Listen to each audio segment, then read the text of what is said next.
Begini, Indonesia itu bisa bubar kapan saja, besok pagi juga bisa bubar. Tetapi tidak akan ada orang mengatakan tahun sekian itu sebenarnya. Akan bubar kalau terjadi kondisi-kondisi sebagai sekarang. Saya dan kita semua yang ada di sini tadi setuju semua bahwa harus ada peringatan terhadap kita. Yang pro maupun yang kontra itu tidak menolak sama sekali bahwa kita harus diberi peringatan. Indonesia ini harus diselamatkan. Cuma bedanya Pak Prabowo nyebut angka itu yang salah. Mengutip 2030 tanpa tahapan-tahapan perkembangan menuju 2030 itu fiktif. Apalagi memang diakui bahwa itu hanya novel. Itu fiktif. Mestinya kan ada tahapan-tahapan seperti McKinsey, meskipun mungkin ada orang seperti Fuad Bawazir atau Pak Rizal Ramli tidak tahu. Sedikit potong ya. Dulu World Bank tahun 93 memprediksi Indonesia East Asian Miracle tahun 93. 97 langsung terjadi kolaps. Apa jaminan dari McKinsey ini? Nah, itu sama-sama prediksi, sama-sama fiksi, belum menjadi fakta. Gini, itu yang akan saya katakan berikutnya. Begini. Indonesia itu bisa bubar kapan saja, besok pagi juga bisa bubar. Tetapi tidak akan ada orang mengatakan tahun sekian itu sebenarnya. Akan bubar kalau terjadi kondisi-kondisi sebagai berikut. Makanya, tidak usah nunggu 2030. Misalnya tadi itu ya, itu laporan resmi Bank Dunia, East Asian Miracle, sangat terkenal. Tahu, Indonesia, iya. Tahu. Itu Macan tahun Asia 93. juga. Dan itu dia sebutkan tahapan tahunnya juga disebutkan. Iya. Yang terjadi adalah karena Global Capital Movement yang cepat tahun 97-98 langsung terjadi krisis. Tahu. Apa masalahnya? Sudah nyebut tahapan-tahapan saja masih salah, apalagi cuma ngawur, kan begitu kira-kira jawabannya. Gitu kan? Ini sudah nyebut ada angka-angka bagaimana cara sampai ke sana tuh masih salah juga kalau terjadi kondisi-kondisi sebagai berikut. Gini. Misalnya maksud Pak Mahfud itu lebih cepat dari tahun 2030. Bisa lebih cepat, bisa tidak pernah. Iya, tergantung kondisinya. Apa yang akan menyebabkan? Bisa. Itu Romo Mangun menyebut tahun 2045. Tapi bukan karena soal ekonomi, tapi soal susunan negara dia. Soal sistem pemerintahannya salah, kata Romo Mangun. Romo Mangun baru itu membawa bukunya, pendapatnya Hatta. Bahwa Hatta sejak awal menginginkan Indonesia ini federal, bukan kesatuan. Tapi kalah voting dia di BPUPKI. Nah itu yang diangkat lagi oleh Romo Mangun.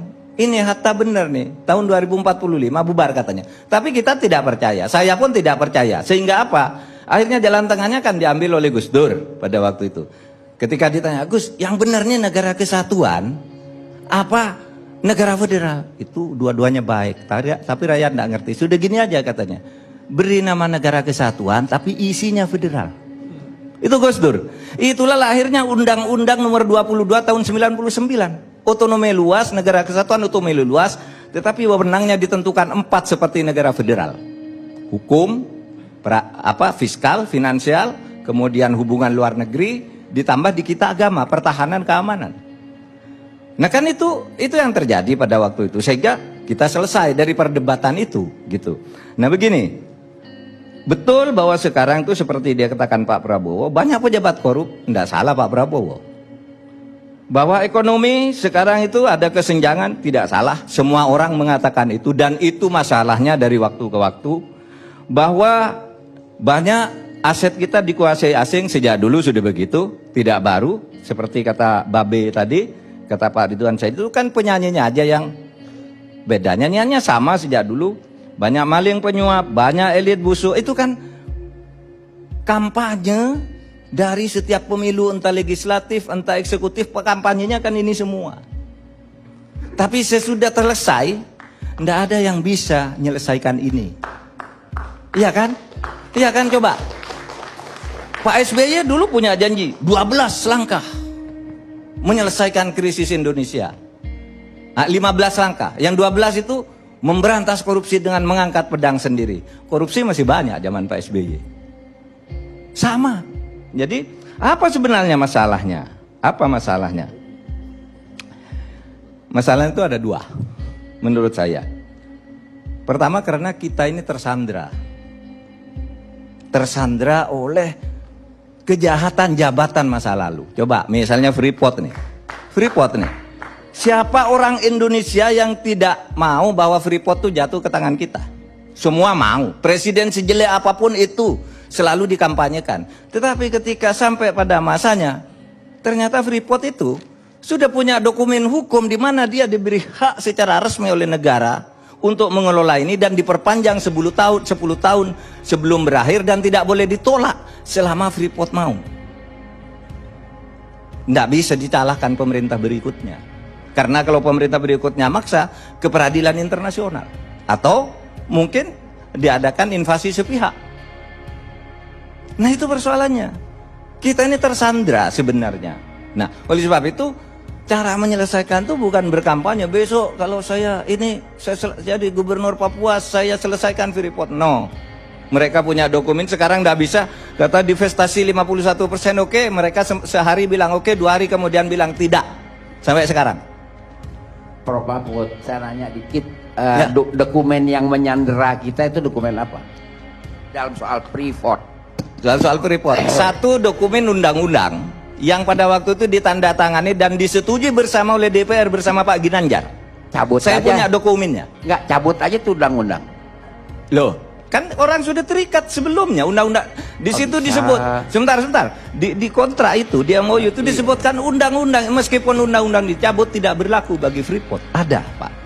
Itu Pak Ginanjar dulu yang buat. Iya. Itu berjalan sampai sekarang. Saya ketika Sudirman Said itu dikritik rame-rame, gimana Anda kok bisa melakukan itu, merugikan rakyat? Dia ketemu saya, Pak, ini undang-undangnya. Ini hasil kesepakatan DPR dan pemerintah. Ada tanda tangan Pak Ginanjar waktu itu. Saya punya dokumennya. Nggak bisa dicabut, Pak. Seperti Bapak sudah beli lalu cabut, berlaku ke yang lain, bukan ke Bapak. Karena dia berdasar undang-undang yang sah waktu itu. Nah ini persoalan kita, Pak. Ada hukum-hukum yang menyandera kita sampai sekarang karena kejahatan jabatan di masa lalu. Gitu. Tuh. Yang kedua memang karena moral. Moralitas kita ini bobrok sebenarnya. Sehingga apa? Nggak selesai-selesai masalah itu. Setiap muncul periode baru, muncul penjahat-penjahat baru, muncul koruptor-koruptor baru. Berkesinambungan kan, terwariskan itu moral-moral seperti itu. Muncul kalau dokumen itu Undang-Undang nomor 22 itu kejahatan siapa, Pak? Kenapa? Undang-Undang nomor 22 yang menyandera kita dalam hal Freeport itu kejahatan siapa? Saya ingin ralat itu bukan kejahatan dalam arti pidana, itu tidak ada pidananya. Itu adalah proses pembuatan hukum yang kolutif. Dan itu banyak terjadi zaman Orde Baru. Setiap undang-undang tuh satu pasal itu dibeli, Pak. Ini pasal ini, perusahaan ini yang beli.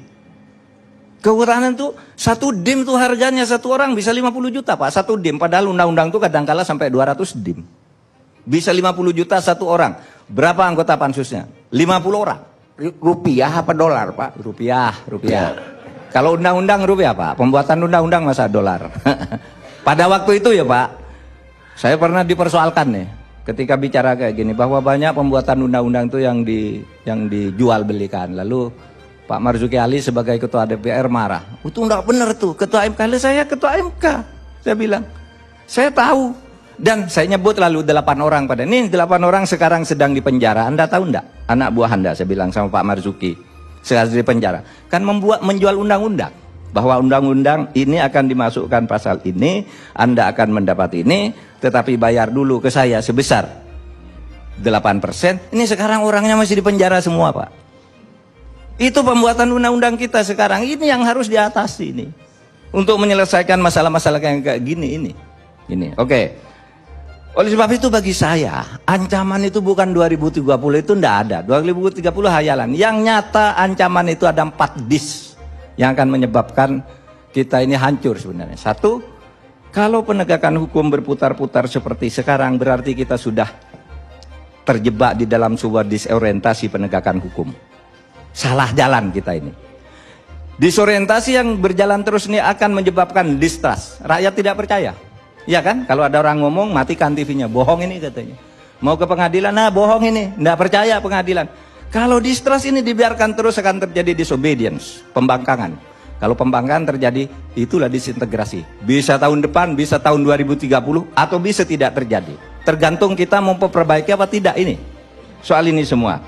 Nah, pada akhirnya, Kalau saya melihat perdebatan-perdebatan ini seakan-akan memperhadapkan perang berat itu antara pengikut Prabowo dan pengikut Jokowi. Padahal keduanya tuh sudah saling berpelukan, kok pengikutnya masih berperang, ini ada apa?